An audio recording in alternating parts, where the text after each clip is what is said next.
Hello, and welcome. Welcome, Regina B and Courtney. Glad to see you tonight. And I'm so happy to be on this live. First of all, I want to say that I just left Aunt Debbie's live and I got a little emotional thinking back about my own situation with her live. It was wonderful. And if you can, go over to Aunt Debbie and just listen to the powerful stories that she gave. It was a very good live. So I do want to welcome everyone to my channel.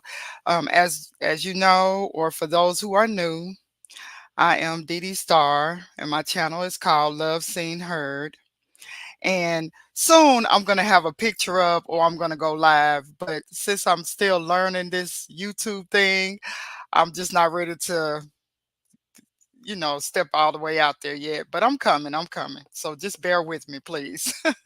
But anyway, so we're going over the book about the 2019 Miss USA, Cheslie Kryst, who unfortunately unalived herself, and she was an attorney, a practicing attorney, as well as an extra correspondent. And so she wrote a book, and the book is called, I always mess the name of it up, but it's called By the Time You Read This, The Space Between Her Smiles and Her Mental Illness. So, so far we've gotten a little bit through the book and we're getting to know who she was as a person. And I'm just going to share her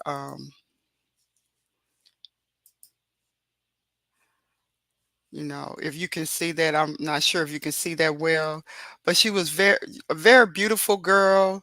She was only, I want to say, between 28 and 30. I'm not sure exactly. I think she was 30, but she did deal with mental illness for majority of her life. And just going through her book, you can kind of see, some of the struggles that she had.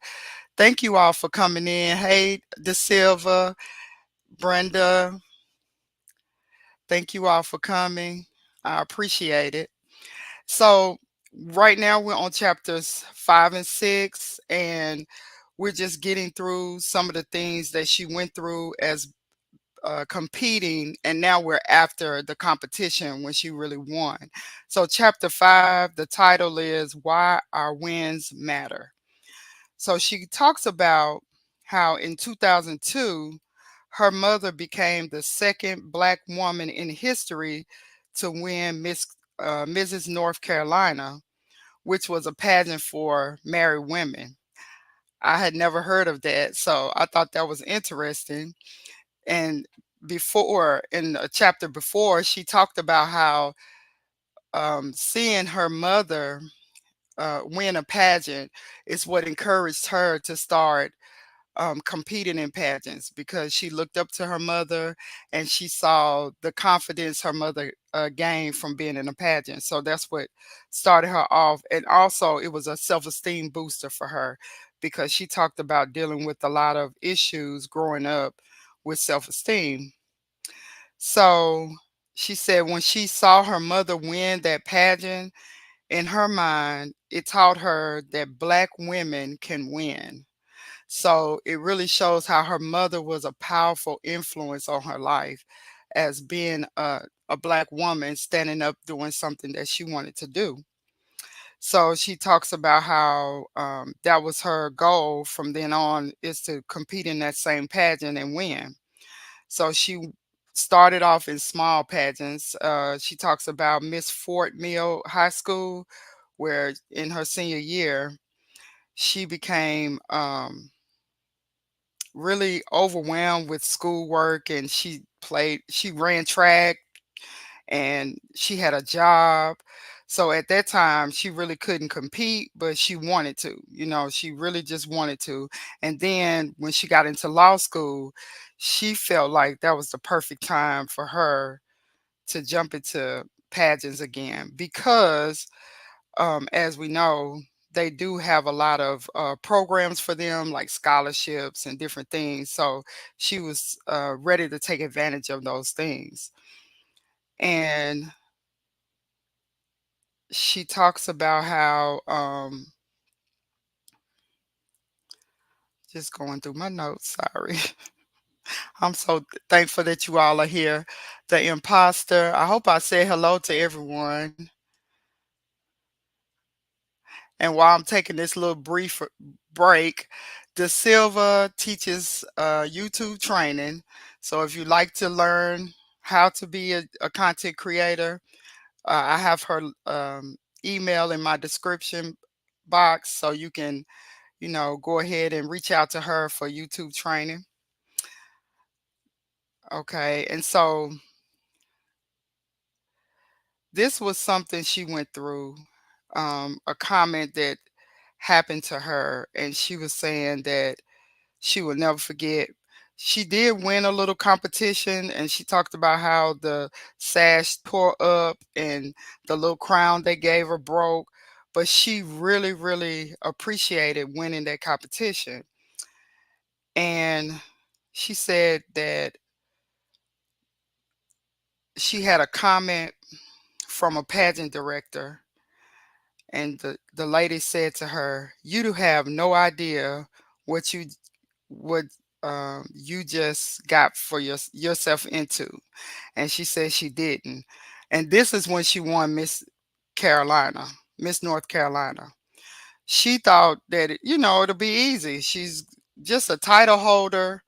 She's going to law school. She's also getting a second degree in business. So she really didn't think about what was all connected into being into pageants. So she talked about, the photo shoot she had to go through. And then she would hear people say things like, the women who competed in pageants are fake. So she always kept that in her mind, that people really thought that way about people who were in pageants.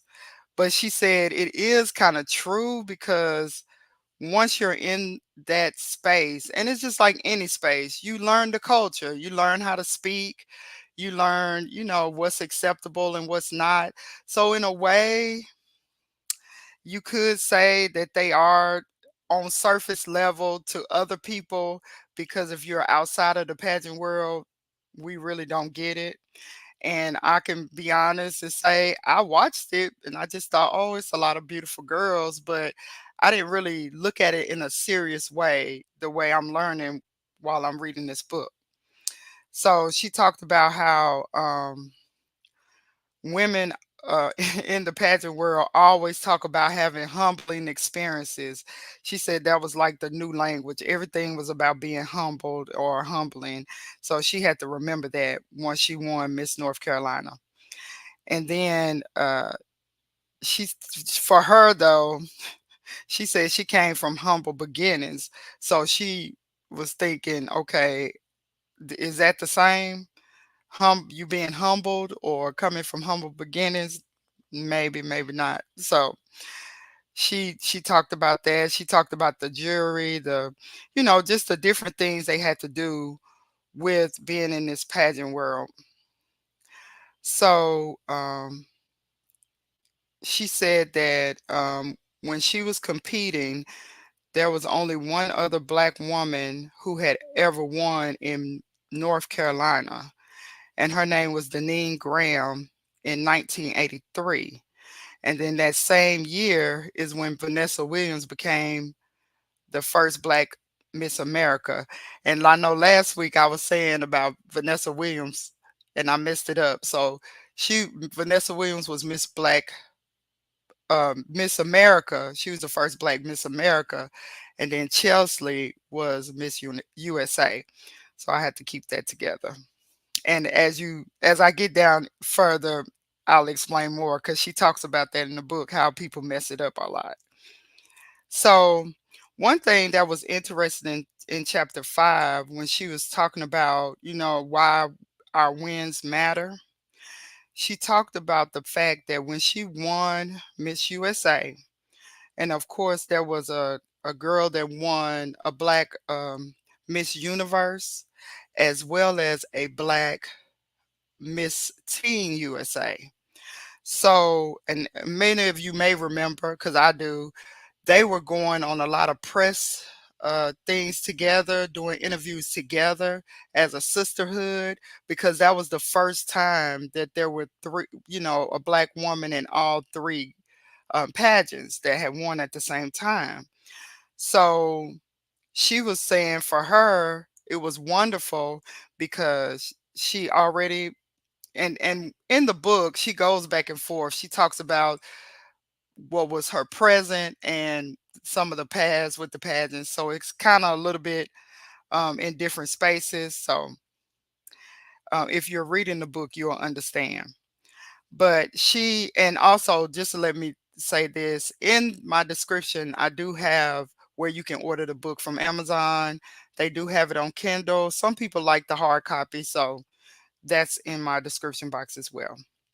So she talks about how they were going on all of these interviews, and a lot of people had things to say, like, they're not being very inclusive because one of the other pageant girls that won that year was a white girl. And it wasn't that they were excluding her. She was, they just felt like this was a historical moment to have three black women to hold titles at the same time. So that's why they were getting invited. And this is something she said, because she talked about how people would treat them in pageants. When you're in a pageant, she said it was only like a few black women there. So you would just have to suck it up, whatever would happen. As we all know, what most black women do, we try to be strong. We try to not show anyone, that we are sensitive. We try to hold in all of our emotions and carry on through the day. And at this one point, she says, "You can't cry. You don't have the privilege of being honest about your disappointment or sadness or anger after you lose. And worse yet, as a person of color, we haven't had the privilege historically of showing anything but strength and joy. We don't have the privilege of showing anger or disappointment without consequences. And in pageants, you only get to ugly cry if you win." So that's the way she felt on a regular basis, and how she had to carry herself throughout these pageants and competitions that she was in. So she talks about going to different, she had different times where she went to interviews like on the CBS Morning News. They had an article in New York Times, and she was just really, really busy. She talked about how she had her interview with Gayle King on the morning show, and that was right after the R. Kelly interview, when he cried and acted a fool. She had her interview right after that. It's in the book. That's what she's saying. So she said she was really excited though to meet Gayle, and she thought that Gayle was really nice and really encouraging and everything to them and welcomed them onto the set. And so this part it says Miss America, Miss USA, and Miss Teen USA all were all women of color the same year, and people took notice. So that's why they were getting all the interviews. She talked about being in O Magazine, Marie Claire Magazine, Essence Magazine. They were just doing everything. And she was talking about, being able to get clothing and having stylists, makeup artists, and just having a gamut of beauty. And people were really taking care of them at that time. So then, um, of course, it was beautiful for the Black community, but everybody was not so happy about it. And so she talked about this part that says, will Miss America's Outstanding Teen 2019, which is a young white woman, be joined in any interviews or appearances? So that was somebody that commented under one of the Instagram posts with the photo of all of them together. And that kind of irritated her. So she said, it was irritating to see that people were so accustomed to being included that featuring a small group of the historical excluded, placing us on more equal footing made others squeak.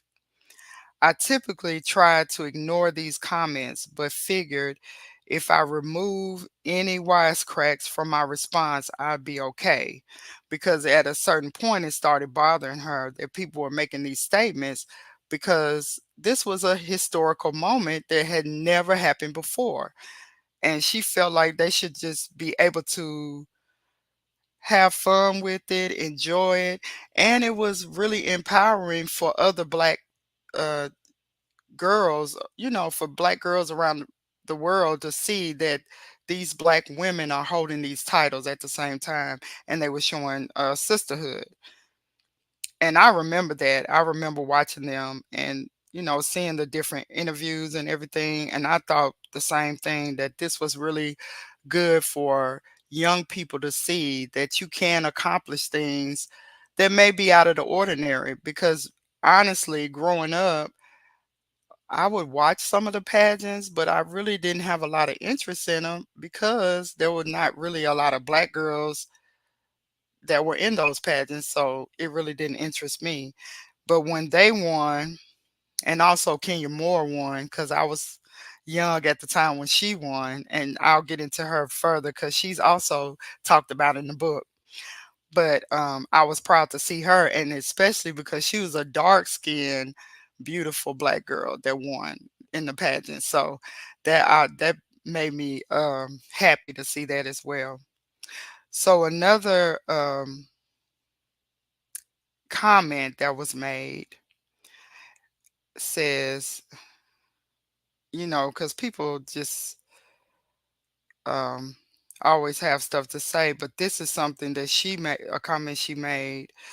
It says, I think the purpose of us being on the shows was to highlight the fact that women of color finally feel more included and represented. And it made sense to have just the three of us on to discuss this historic moment in time. Not to oversimplify this subject, but for example, if the story was about three title holders being concert pianists, it would make sense for the news outlet to invite the three pianists. If the fourth title holder was a dancer and not a pianist, she probably wouldn't appear on the show. Dancing is a great talent, but that's not what the story is about. So she was basically making a comment because people were still coming at her, trying to make statements about, the three of them getting these interviews and talking about how historical this moment was. And it was. It may not ever even happen again. It may, but it may not happen again. So at that moment, 2019, it was very powerful to see the three of them together representing the way they were. So she also said that she can understand that people would have their viewpoints, but it's just like why they still like people asking why do we still celebrate Black History Month, or why do we make a big deal out of going to Black colleges. It's basically like that. You hear those comments here and there, and so that frustrates her. That was a frustrating thing to her. So she says, in short, we are excluded, so we built our own haven. And now the excluder demands inclusion. Interesting. That was powerful. So for years, Black people have been excluded from so many different things. And now this historical moment happens, and they're coming out saying, well, why we're not included in that moment? Interesting how tables turn. So she also says, to bring equality to those without it, we must elevate those we've subjugated. Elevating others can look and feel like inequality if you aren't receiving the same elevation. But if you weren't beaten, I'm sorry, but if you weren't browbeaten, tormented, lynched, and silenced, you don't need lifting. Therefore, providing help solely to those who need it isn't inequality. It's equality. It's reparations. So that's facts. If you never had the issues, you never had to suffer through it, you don't need to be built up. But at that moment in time, that was powerful for us as a culture, as the Black community, to be lifted up in a way, seeing those three Black women in those spaces. So she goes on to talk about that more. And basically, after her, I think there was another girl who won Black Miss. I keep saying Black USA, but it's not. Who won Miss USA as well. So that was powerful for her to see after that. So she also talks about she had a trip that she had to take because she had a lot of things as being Miss USA. She had to represent in a lot of ways. She talked about how she went to the Chief Justice Sherry Beasley, who is the first Black woman to serve as the Chief Justice of North Carolina Supreme Court, and only the fourth Black woman in United States history to serve as a head judge of any state Supreme Court. So that's amazing. And so she was able to go and speak with her, and she noticed that on all the walls there were different judges paintings on the wall. And so she asked her, where would her painting be? And the lady pointed to where hers would be. And she said, I paused to think how powerful I would feel as an attorney walking in to argue at the highest court in the state and see a portrait on the wall of someone who looked like me. So for her, that was a very profound moment. So let me look at some comments and see what you all are talking about. And please talk to me. I'm gonna drop the link in a little bit. But I hope I said hello to everybody in the chat. Oh, Aunt Debbie, I didn't know you had came in. Welcome, welcome. And let's see. Courtney says same. I needed more representation. I love pageants though. Hey, that's good. I just didn't really pay attention to them before Kenya Moore. Well, I mean, I remember Vanessa Williams too, but she was older than me. But Kenya Moore is more in my age group, so I really paid attention to her. And Brenda says, I remember that. And then she says they wasn't really happy when Kenya won, but we were, and that's facts. Because it wasn't just that Kenya won, but it was also the way Kenya looked that really had me. Because I was like, as a dark skinned woman, to see her take it all over everybody, that was amazing to me. So yeah, I enjoyed watching that one. So moving on to chapter 6, the title of the chapter is Learning from My Losses. And when I was about to read this, I was like, oh my goodness, what did she go through? I was really kind of nervous. However, it wasn't bad. So she starts off saying, you learn more from losing than you do from winning. I thought that was interesting. And she talked about how, once again, she was busy, very busy after winning Miss USA. So she said, homecoming and media week has spiraled into months instead of 7 days. So she thought it was just going to only be a 7 day work week with interviews and everything. It ended up being months. And she talked about some of the things she did. She announced the winner to the world's strongest man competition in Florida. She had a photo shoot. She had to fly out to Las Vegas um, to announce the award for NHL honors. She recreated a skit with the 2015 Miss Universe crowning mishap. Remember when Steve Harvey kind of messed it up? So she redid it with Keenan Thompson, and he played Steve Harvey in the skit. So she talked about also she had to deliver the opening remarks for Big Brothers Big Sister of America conference. She even went to Los Angeles to film a couple of episodes of a show called Nashville Squares. And when she went there, that's when she met Lonnie Love and Kenya Moore. They were part among the celebrity guests there. So she really talks a lot about Kenya because she said before this, she didn't really know who Kenya was.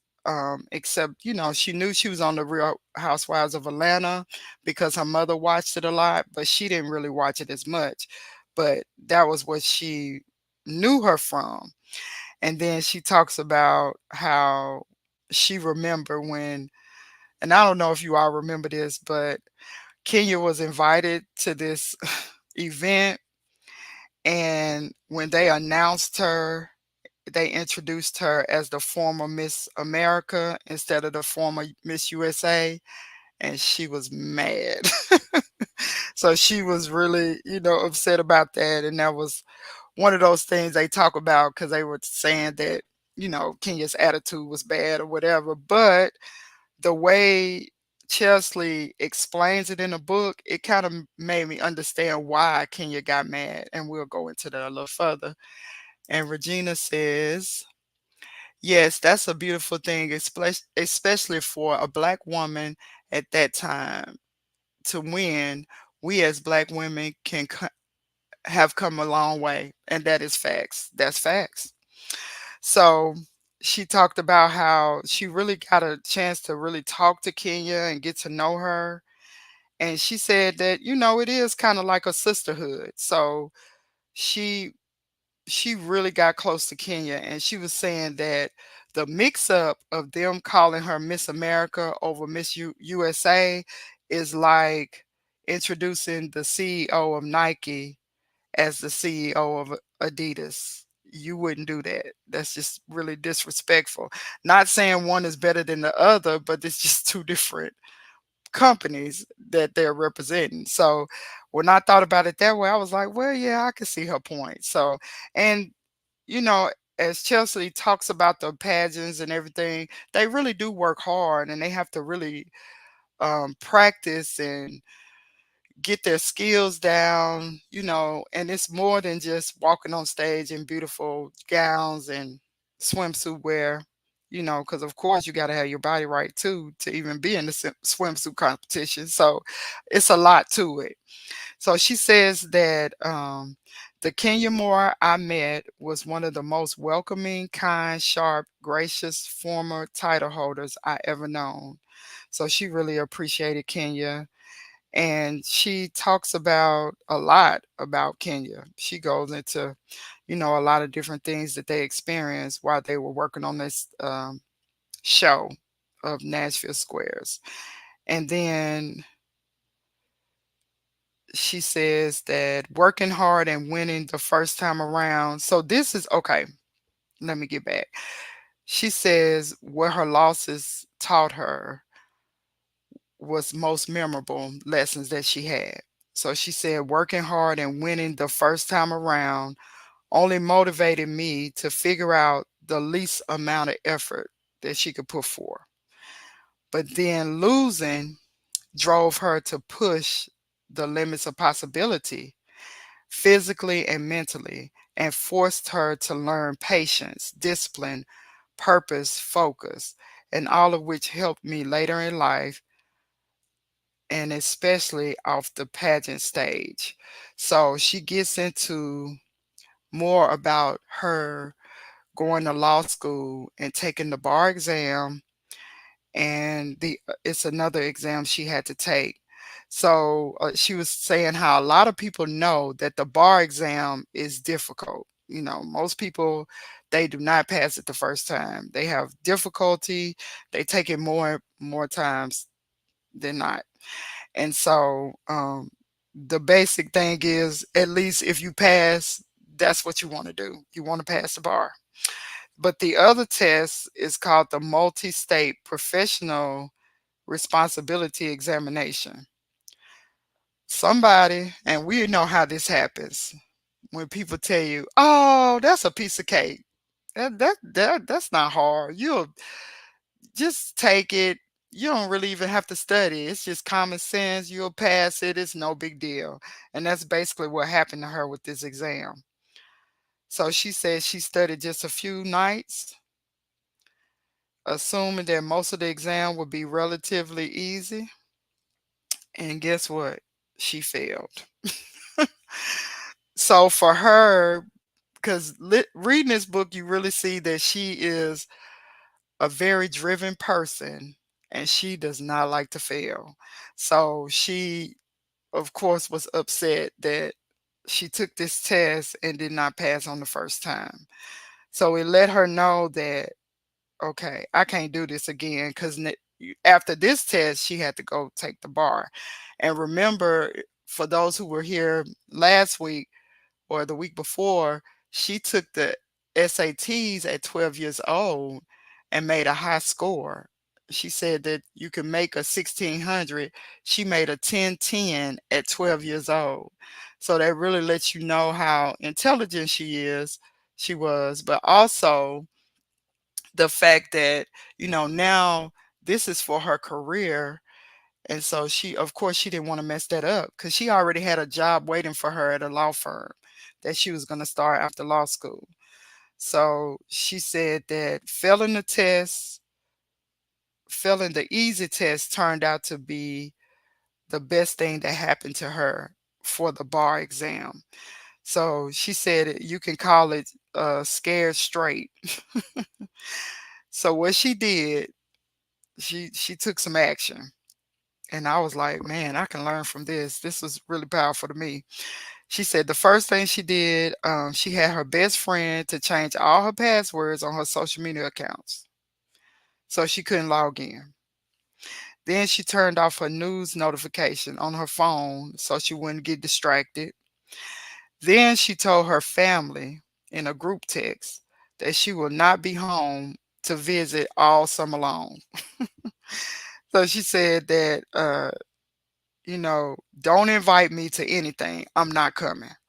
So she talks about that means she'll be missing 4th of July cookouts, the family movie nights, anything that her family would do usually that they have fun doing, they would not be doing it because she's not coming.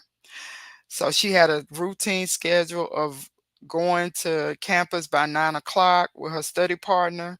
They studied, and then she would go home. She would get lunch, study more, and then go home around 5 or 6 o'clock, maybe watch a movie.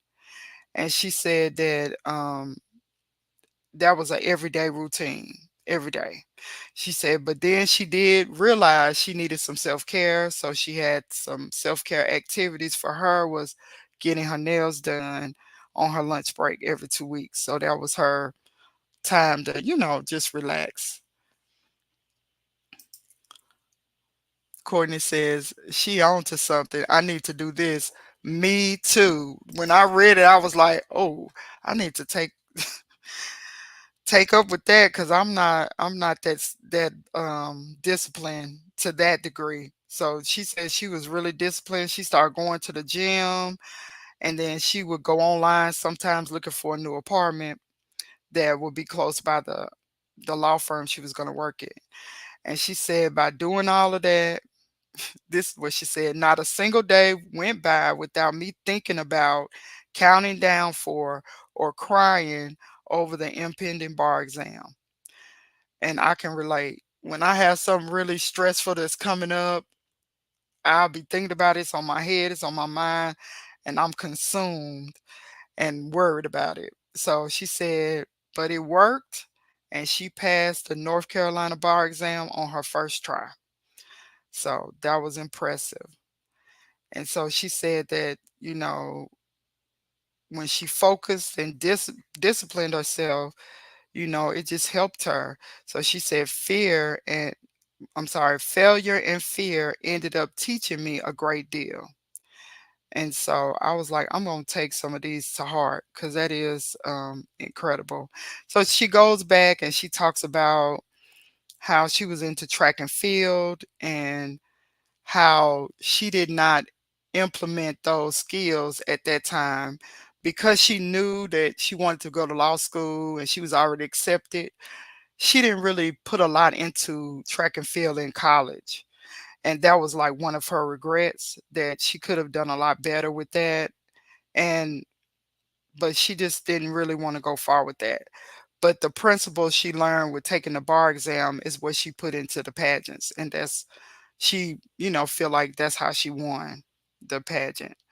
So it's really interesting. And she really goes into a lot of her feelings and the things that she goes through. And I can see how she can stress a lot over a lot of things. And she was really busy, sometimes overwhelming herself with things. And, that may have played a part with a lot of her mental illness that she had to fight through. And there was one more thing she said. Oh, at the end of the chapter, let me see. Well, it's a few things. She said, studying for two different bar exams taught me how far I could push my personal limitations. The most powerful lesson I learned was was that when you meet fear, you have to thrust yourself into it rather than retreat from it. And I thought that was powerful for her saying that. Then she said, she talked about how when she wasn't working full time yet as an attorney, she started a fashion blog. She was doing speeches, volunteer work, and appearances. And that was all to get her ready for being in the USA pageant. So she tried to implement those skills into that. And so let's see, I'm getting down to the end of it because I want to let some people come up and talk.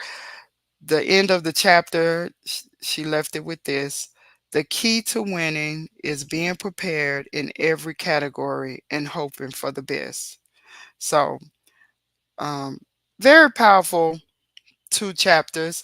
I hope you all enjoyed us going over it. I hope you can get the book if you haven't gotten it yet and read through it. It's so much in there. So I just kind of skimmed through and picked out some of the important parts. But I'm going to go ahead and drop the link if anybody wanted to come up and, we can just talk or whatever before we get out of here.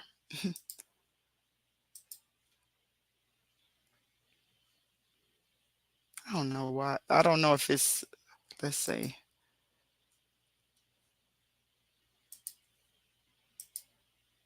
Think I did it wrong. Let's see. Sometimes it pays right and sometimes it don't. I don't know if that's where you can click on it or not.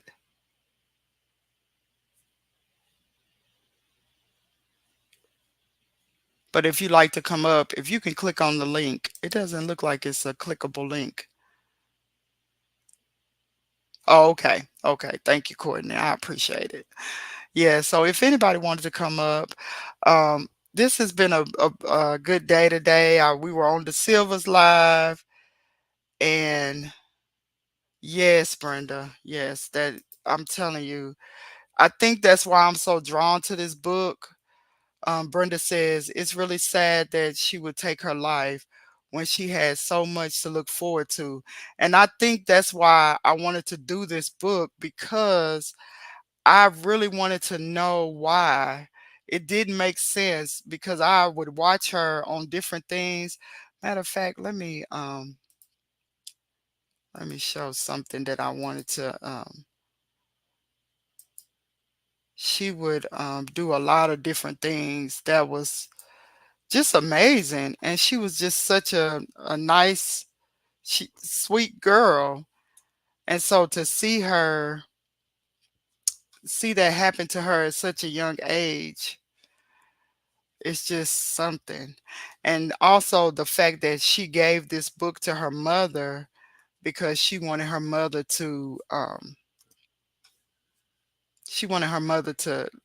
allow people to read the book. And so, I know it had to be hard for her mother to, work on this book and publish it, but I'm trying not to get any copywritten content.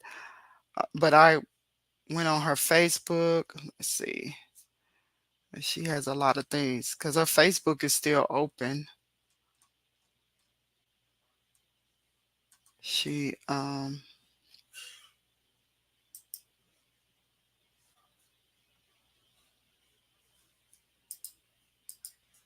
It wouldn't let me pull this one up. Let's see.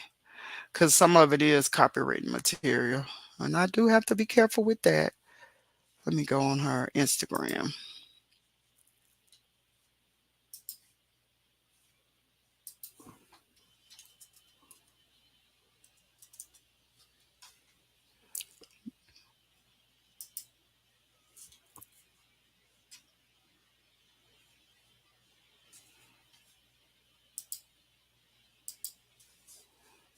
Okay.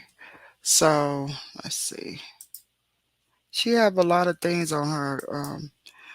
She's just a beautiful girl. She just and like I said, reading her book and everything, it really helped me to see how beautiful she really was. These are some of her pictures on her Instagram, and she was silly. She had a lot of little things she was doing. And that's why, we always have to really pay attention to people who seem to be strong. And I'm not sure if y'all could see that good, but I want to make sure oops, sorry, go back. Yeah, she really, just looking at her pictures and everything, she always seemed to have a smile and seemed to really have fun everywhere she went. And so it's sad to see that she was such a young girl. So I was trying to find one that would play. Oh, oops, it got music on it, can't play it. But yeah, so just very interesting. So this book is really, oops, sorry. I don't know if I'm sharing that. Yeah. So this book is really encouraging to read, also to know what to kind of look for. I'm hoping as we get down through the book that it'll give us some more insight of what she was struggling with and some of the things she was doing dealing with. And Regina says that's why never doubt yourself. You will never you will never know till you do it. Failure doesn't mean I'm sorry, I'm tongue tied tonight. Sorry. Failure doesn't come from trying, it's from not trying, win or lose. And that's true. That is true. And Brenda also says, I think Kenya's daughter saved her because she had a lot of heartache from her mom and men. Yes, she did. And it is good to see. I'm thinking about, I don't know if I'm going to do a review of I'm saying Love and Marriage Huntsville. Oh my goodness, because we've been talking about that a lot.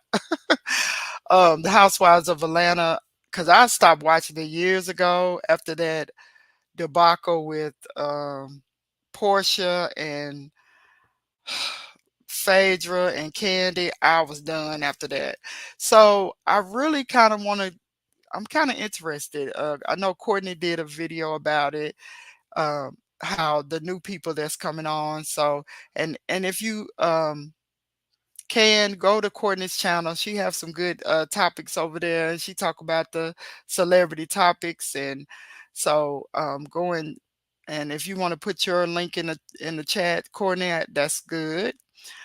Yeah, but I really, yeah, yeah, basically when Nene left, that was it. That was the show went downhill.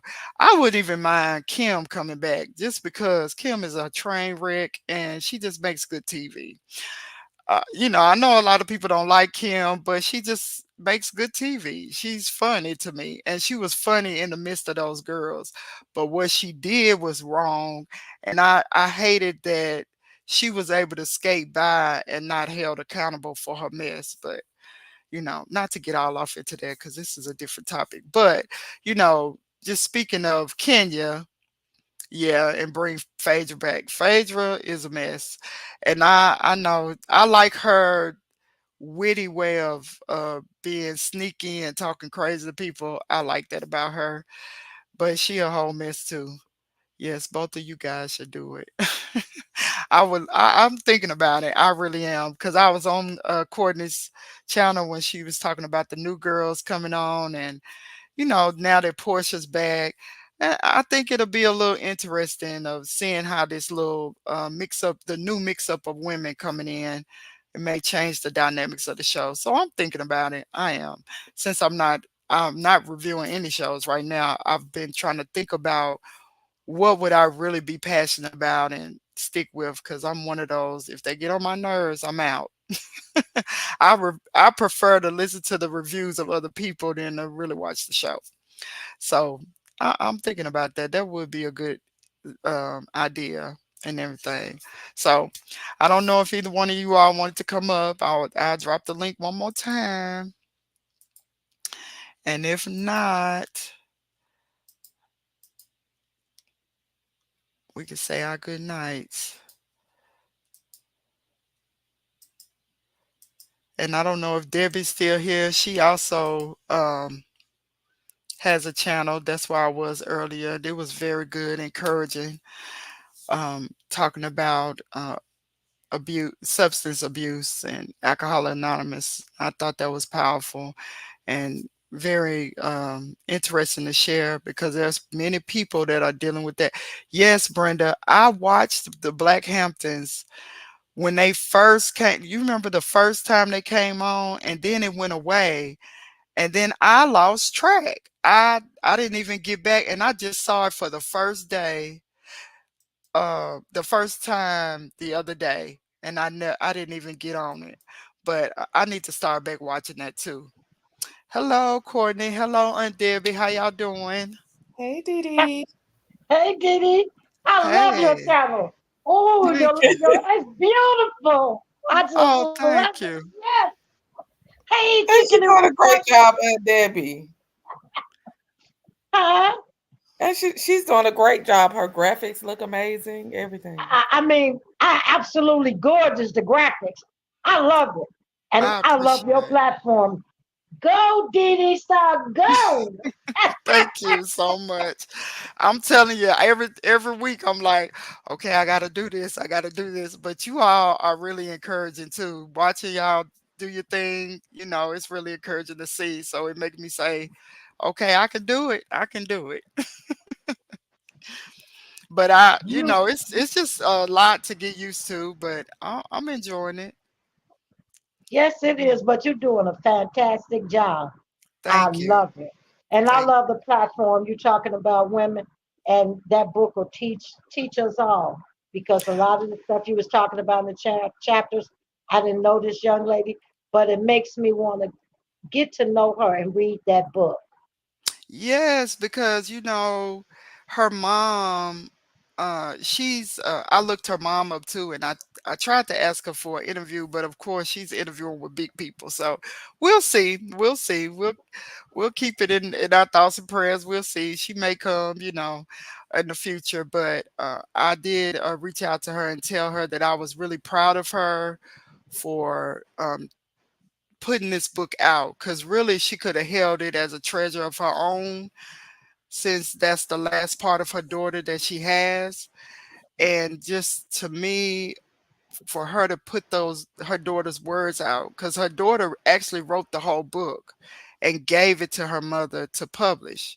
And that's why it's called By the Time You Read This, because she had already planned to unalive herself. So she gave her Mm. mom the book, and only a few months later is when she unfortunately unalived herself. So I thought that was powerful. I'm a sucker for stories, and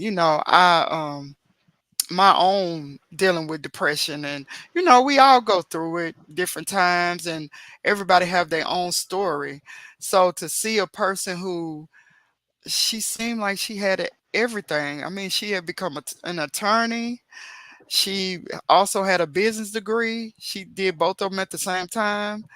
She was a Miss USA, so she became, had some celebrity status to a degree, as well as, she did commentating for the Extra TV show. So she was doing some things. It wasn't like she was out of the spotlight, because it was like, let's see, I think it happened in 2022, 21 or 22, but she was Miss USA in 2019. So after that, she still was doing a lot of things. She had a lot going on, and that just broke my heart when I saw that, that she did that, you know. She was So absolutely gorgeous, a gorgeous young lady. yes, and that was all her hair. It was all Absolutely her hair. gorgeous. She talks about in the book how when she was in middle school, she didn't really care about her looks, and she wouldn't even really wash her hair, and she just put it in a ponytail. So once she got to high school, she realized how pretty it was. But so I can't even imagine that. But yeah, she was, I mean, and just her determination too. She said that the reason why she got into the pageants and competing is so she can get some validation. I thought that was interesting too. When you looking at her, she is beautiful, and she felt like that's the way she could get validated as a person, is being in a pageant. I don't know. So Mm. it's interesting to me. So I just thought I would share it. I saw I put the mother's interview when she was on the early morning show on channel CBS Morning Show. I put that link in my description too, so you can see her interview. Cause that's what made me look up the book too. But if you don't mind me asking, how did she unalive herself? She jumped off her balcony. She Ooh. did. Yep. And her mother said she left her a text message. And I can't remember what her mother was doing, but she knew her mother was gonna be busy when she left that text message. So once she got the text message, she went to her house. She was already gone. Yeah, I know. It's just, but it's so many people out here, and that's one thing that cause I know myself. I know how to put that mask on and act like everything is okay and hold my head up. I was raised to be that way, but it's not really good because you can go down a slippery slope, kind of like what you was talking about, today. We have to be honest with ourselves and others to keep us on track. We do. And we got to look after one another. Just call and Yes. check in. How you feeling? How you doing? You never know what a person is going through. Yes. Yes. And I had put a video up about that too. My why it's important to be loved, seen, and heard is because a lot of times people hide their true feelings because they don't want to bother other people with it. You know, and I could just speak for myself. I know I'll be. Don't nobody want to hear my problems. They don't want to hear me whining or what. And just trying to push through. But that's really dangerous for us to do that. And now, being older, I understand that. But I remember times where I was just alone in my feelings, and then when I get around everybody, I'm the life of the party and having fun and trying not to look sad. So we have to be careful for those people because that's the ones who are really suffering behind closed doors, and it's scary because those thoughts are bad, and some people don't turn back from those thoughts. They go on with it, unfortunately. So Yes. That's why we have to do mental health checkups on one another, you yeah, know. And yeah, it's so hard now, because places where you used to could go and get help from clinics, the government closed them down. Everybody don't have money to see psychiatrists and therapists and things of that, to help them with what they need. And I just think it's a shame that the government closed down all the mental health free clinics where people could go and get help. They can be assessed, evaluated, see a psychiatrist, and get the meds that they need. that's true. That is so true because there's a lot of people out here suffering, and it's like unreal, especially after 2020 with the situation we was in, locked down and not able to be out. That affected a lot of people's mental health, and A lot of most people haven't recovered. They have not. And a lot of people that were in their homes or apartments or whatever, they were alone. Yes, And being alone, and not talking to people, that can really work on your mental, because at that time people weren't coming out to see you. They might give you a call, or they might, they didn't have some people didn't have people checking in on them with a phone call. They were just there with their own mind and seeing the walls and being locked in like that.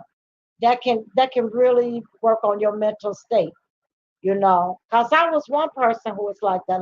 I live alone, and I was alone during the COVID, but I thank God that I have a God, and I also had my YouTube family. That's how I came to YouTube and met all these beautiful women.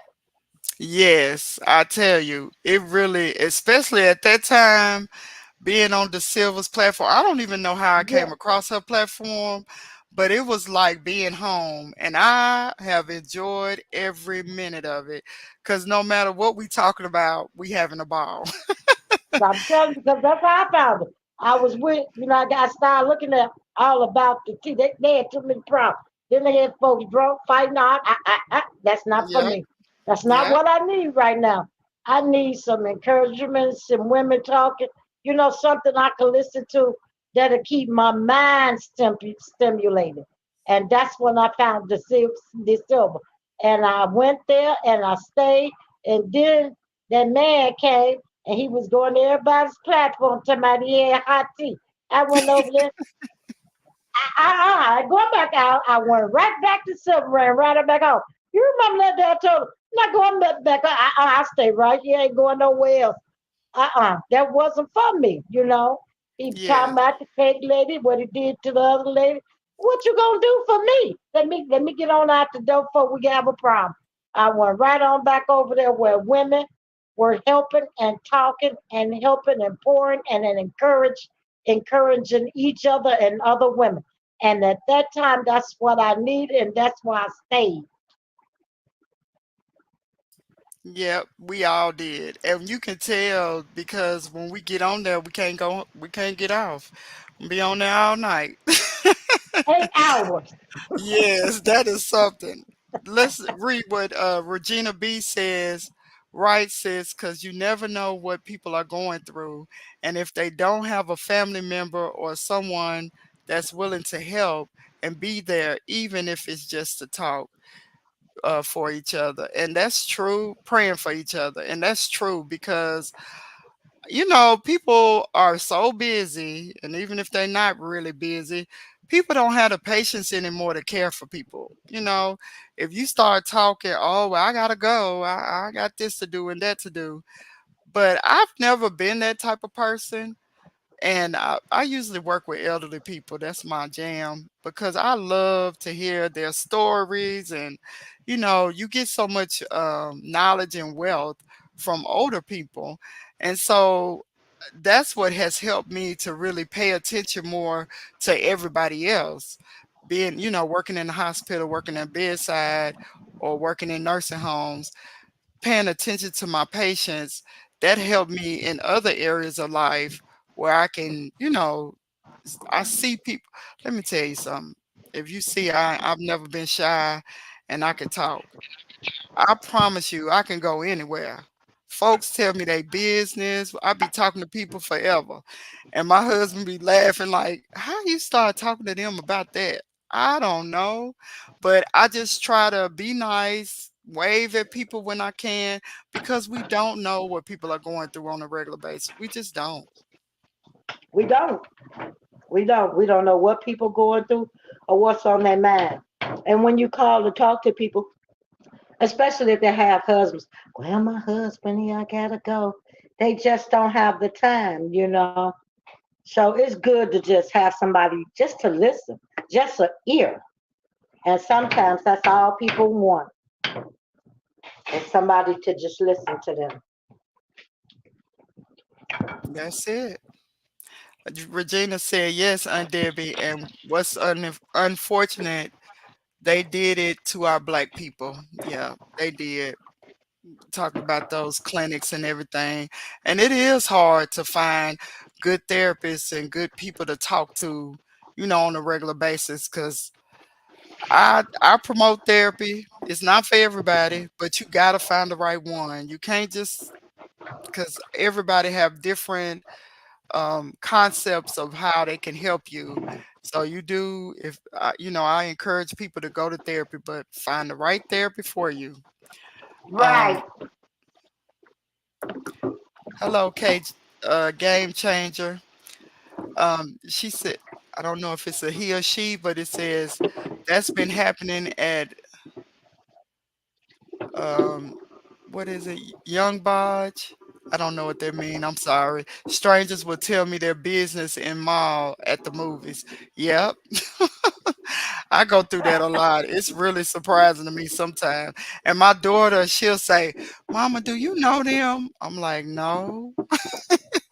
But I mean, they just want to talk, so I let them talk. It's just a simple smile, or I wave my hand at them just to say hello or whatever. And the next thing I know, they just standing there talking. So I've realized that people really need.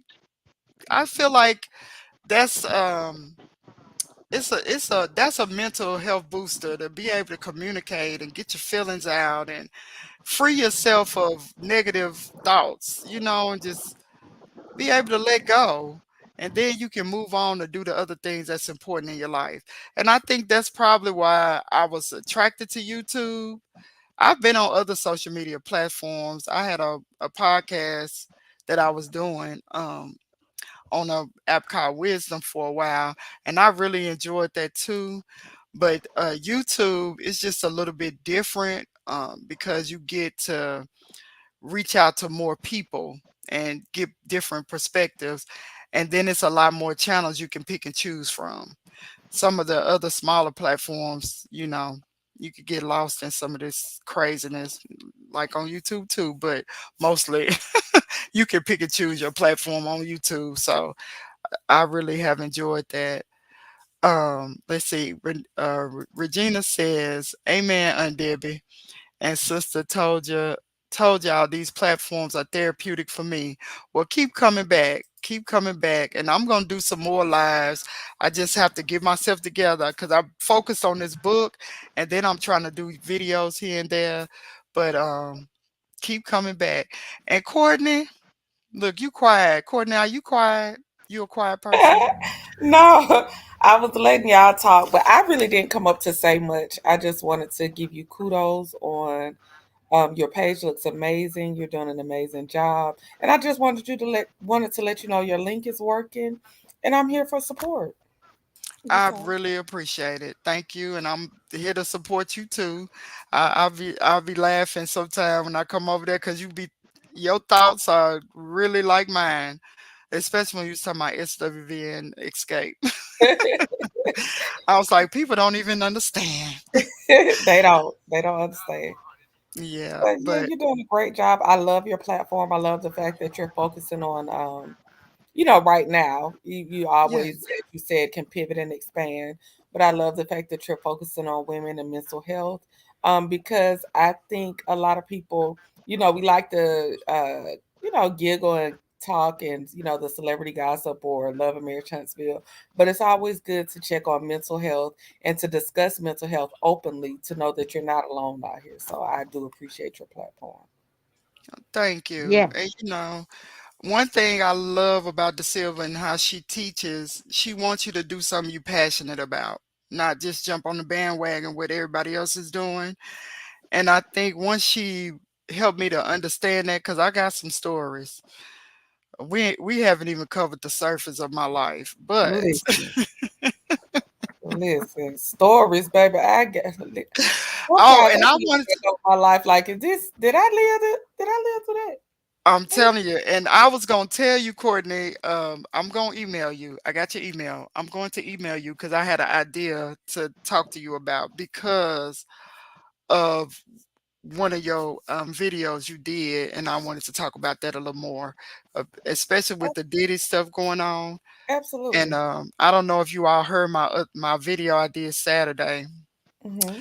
but I let some of my story come out about the one time I had a DV situation, and I was just expressing how I could see how that could happen because people were saying, well, how could he do that in a hotel and nobody say nothing, nobody do nothing? I can understand how. People don't always help. They just stand around as bystanders. It's really sad. Exactly. Yeah. So Yes. I got Well, some I'm ideas. always here to support, so I'll wait on your email. Um, and I just think I can pivot off of that. I can definitely understand that, Didi, because it took for the video coming out with Cassie for people to actually start to feel something. You could tell people all day. And I've never really YouTube was the first time that I've actually told people a snippet of the type of abuse that I've experienced. Usually I just tell people, I've been in a domestic violence situation, but I don't go into detail of like what happened. Mhm. So I'm just learning to open up and, hopefully one day I can fully get my story out. Yeah. And I would love to hear it. yeah, because Yeah. I believed her from the beginning. I mean, what she described in the court papers is no way she could have made that up. It's just not. And I was like, they really are putting this out here on YouTube, huh? I wasn't expecting such the graphics and everything. And then when I saw that video, I was triggered. I was so triggered. And I was thinking, if I'm triggered, I'm sure it's a lot of people that got triggered from that video, because even though I don't think people really thought it through, I didn't have to show the video to have the discussion for me, because if you've been there, you've been there. So I don't have to see it, you know? But like you said, it was a lot of people that was not convinced until they saw it. And that's really sad though, because all of these girls, young girls and women are being unalived every day because people are not paying attention to this serious situation. And it just so I, happened they are celebrities. But what about the average woman, children, even men that's going through DV situation every single day and feel like they have nowhere to turn? it's hard. I'm a survivor, and I can tell you, back in the 70s, you could go to the police, they see your eye black, you got marks on you, they'll tell you go home and do right. Maybe he won't beat you. Mm, it's sad. Times have changed. Times have changed. Women have evolved and changed as well. Now, Yes. to say that, I have worked with women with DV, and I know so many women that were in prison for defending themselves against their abusers. Yep. Because that's what we do. We bring these women home and unite them with their families. So I have seen so much, and with me being a survivor, I really don't like to look at the Diddy case because the way Hmm. he did that woman, because it just gives me flashbacks and take me I back to agree. where I was and Yes. how it messes with you. And then you traumatize all over again. Yeah. But And you that's what have to made me face go your live. fears. Yeah. I'm that kind of woman. I will face my fears because once you face it, you can heal from it and kind of you never forget, but you can move on and live life. Yes. So And I do. like I said, I've seen a lot of women. We bring them home on appeal. They get appeals, Mm, go back to court because after all, they have a paper trail to that this man has been abusing them, and they have followed all the law and went through everything, have went through court.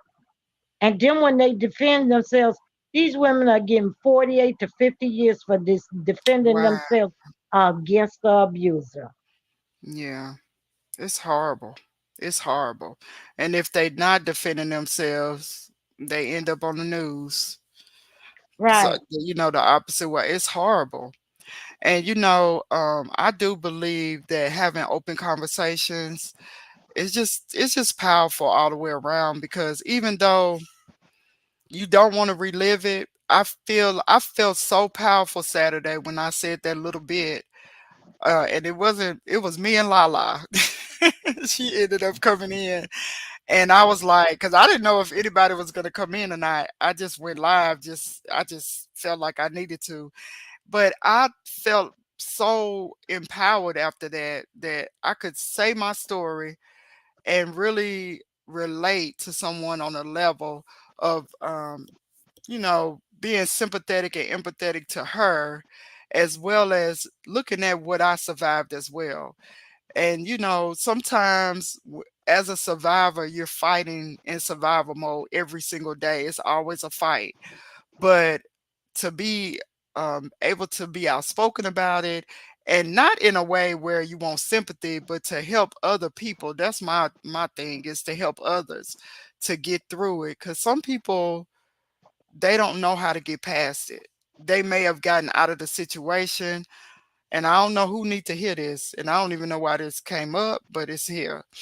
But some people, they battle within themselves, and the guilt and the shame carries over even when the abuse is gone.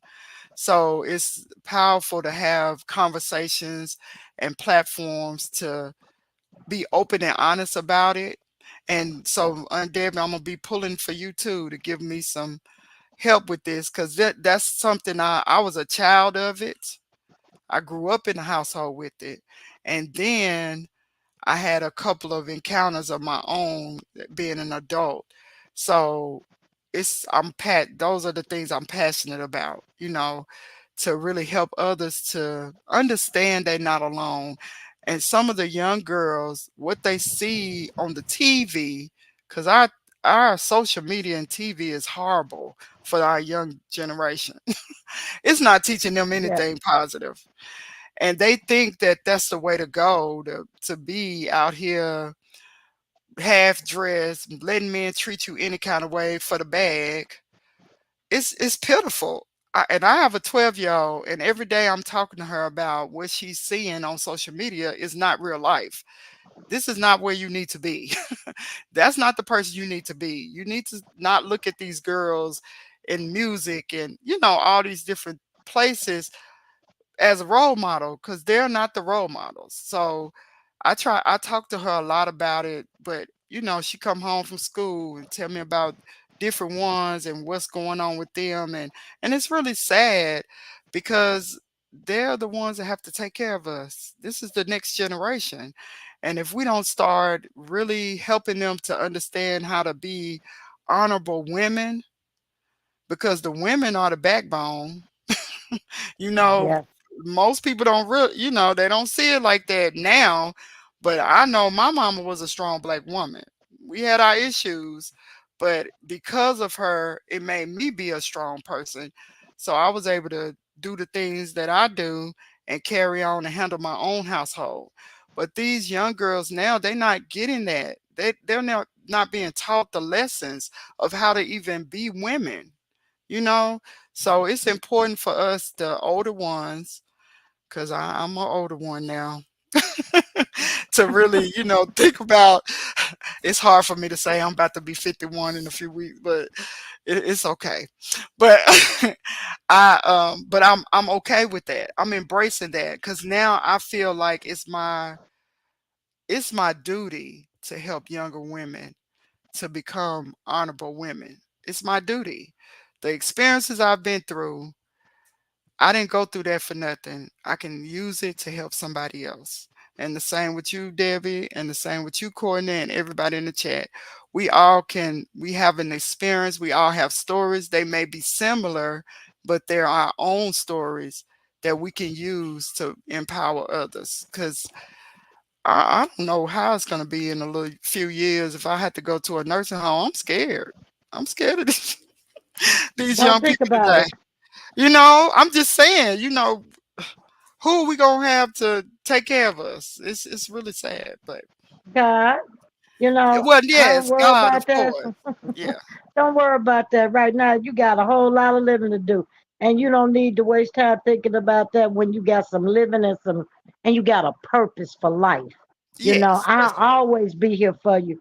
If you need me, all you got to do is say, Miss Debbie or Aunt Debbie, come on, I need you. I'm going to be right there. Same way with you kicking it with Courtney. I'm coming to your channel as well. I support women, Oh, thank whatever. you, I Debbie. do not thank you. judge. I support and love and encourage. And that's what we should be doing to each other. Just like Yes, y'all pour into me, I want to do the same thing, pour into you and to other people. And we yeah, all have channels. Just do what we can to help somebody. If you help one person, you have been of service to God. yes, and that is true, and that's the reason why I want to have these topics. They're hard topics. That it's not always easy to have, but we do need to have these conversations. I just wanted to read a few of the comments. Regina B said, "That's why I keep a close eye on my three girls and my sons." Yes, you have to. And then Cage Game Changer says, "I work in a school. You are correct. Every issue they think they have to fight over everything. That is so true. They don't they really don't know." She redid it.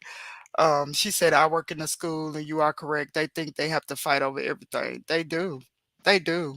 And it's sad because some of the parents feel like it's okay for them to fight over everything. So the example also is, we can go on out for all night about this. But anyway, I do appreciate everyone on this live. I do. I do hope you all enjoyed, our reviewing the book. I'm going to come out with some more videos soon. I got some more topics that I've been working on. And I'm looking forward to going over to Debbie channel, kicking it with Courtney. Please make sure you put your links in the chat, so if the others don't know your channels, they can also subscribe to you. If you haven't subscribed, please do. Please hit the like button, and I will be really appreciative of that. And I hope everyone have a great rest of the night. I am going to take some deep breaths because I came from work, went on Aunt Debbie's, from De Silva to Aunt Debbie's. I cooked, did this live. I'm woe out. And I got to get up in the morning. But I do appreciate Man. everybody being here. Thank y'all so much. And Oh, is thank you for anything I having me. want to end with? Yeah, I just want to say thank you for having me. I'm so glad. I want to see more of the channel. If you could drop the name of that book so I can get it, I would love to read that book. I really would. Okay, it's in my description. I got the Amazon link in my description so that you can order it from there. And it's got, you can get the Kindle or the, hard copy. Okay, Yeah. I'm gonna give And me a book and also, sit down and read. yeah, yeah. And it's really good. Oh, wait a minute. Before we go, we got some comments. Regina B said, "Yes, Aunt Debbie, sorry. Yes, Aunt Debbie, back then it was worse. They turned a blind eye for women needing help from their abuser. Even now, they lack if they lock them up, they right back out. My sister went through abuse. He tried to. Yeah. And Yeah. oh, Avis Banks, thank you for being here and thank you for enjoying the content. I appreciate that.